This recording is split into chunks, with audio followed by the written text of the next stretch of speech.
Who's had enough of UK politics? Who's had enough of Brexit? Who's had enough of all this fake outrage around the Labour Party? Usually instigated by the Tory party, or at least the leadership contest candidates.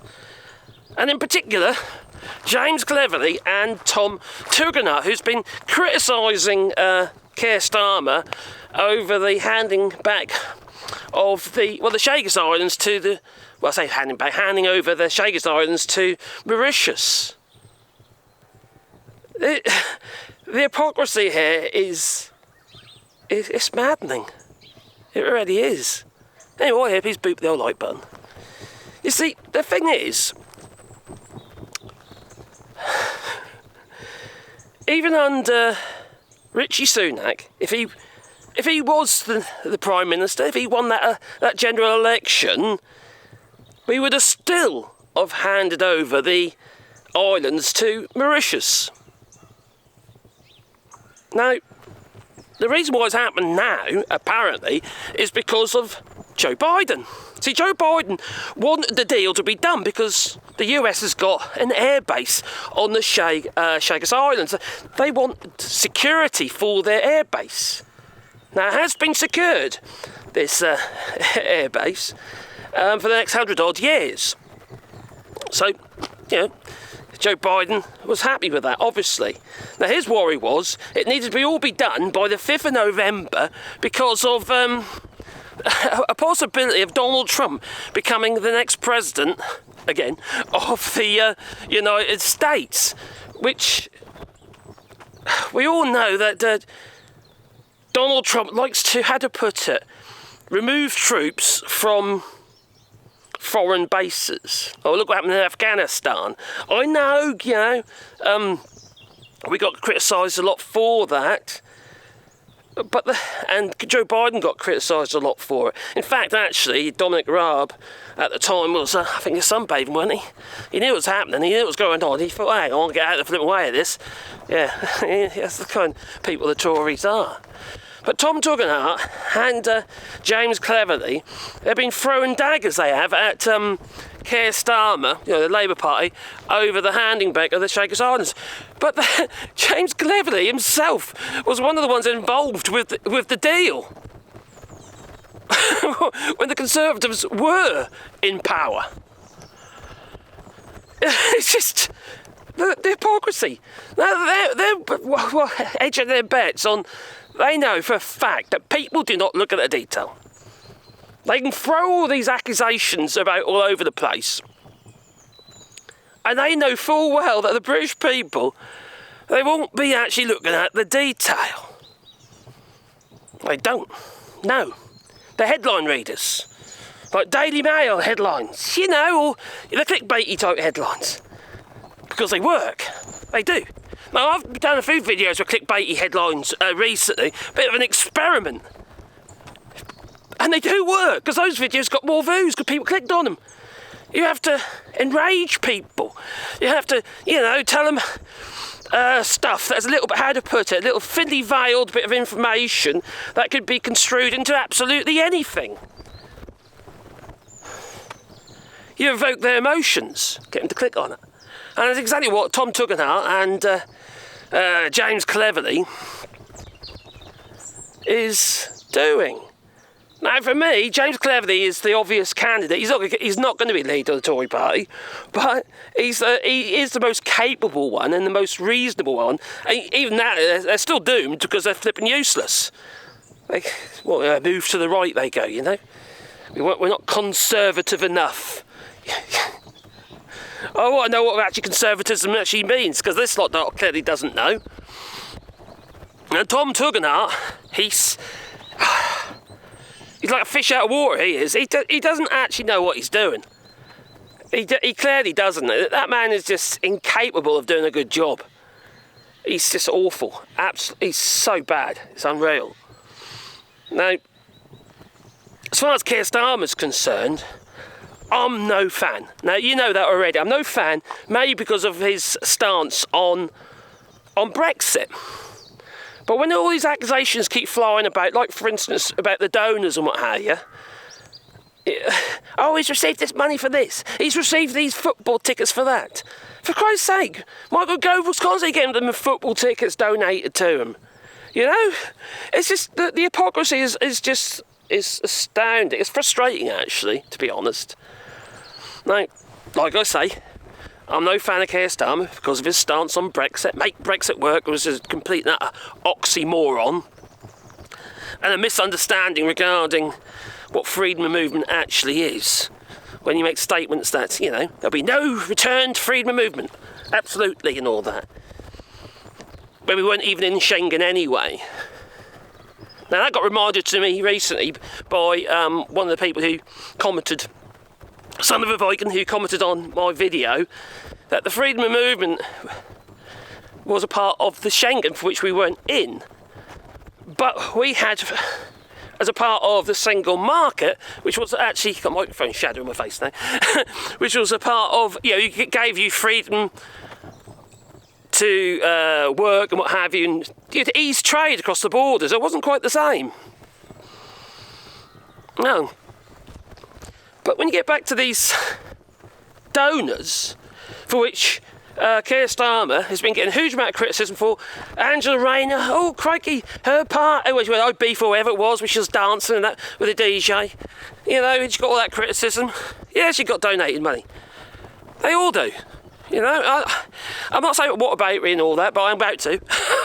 Because if you have a look at me and the missus just have this morning, just in 2023, the amount of money given to Boris Johnson, not 2023, oh, when was that, oh, crikey, when he did his, anyway, that was 2021, 2022, I think it was.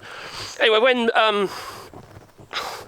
Boris Johnson, put his register of interest down, he's got donations on there of just plain £1 million.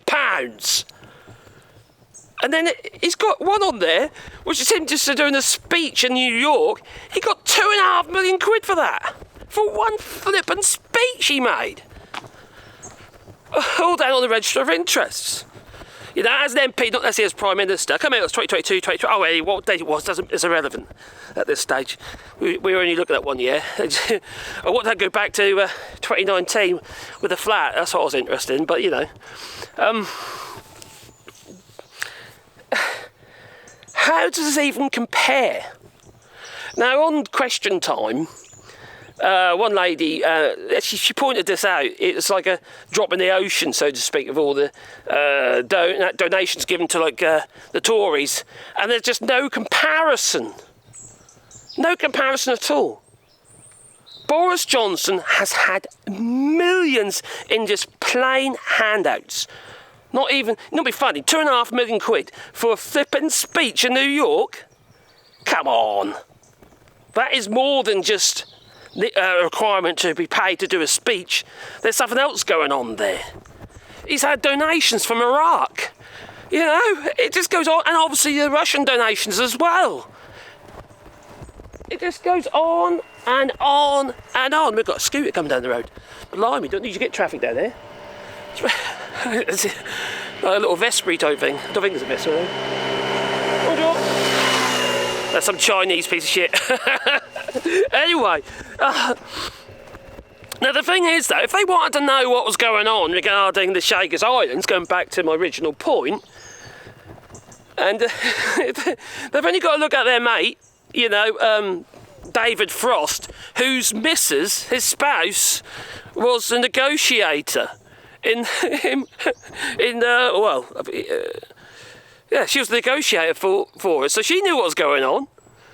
You know, I think these people have been disingenuous because they know the deal. Obviously, because at the end of the day, James Cleverly was involved. Anyway, that's foreign minister and all that. So he knew what was going on. Yet they're throwing accusations about it. What the heck are they thinking? You know?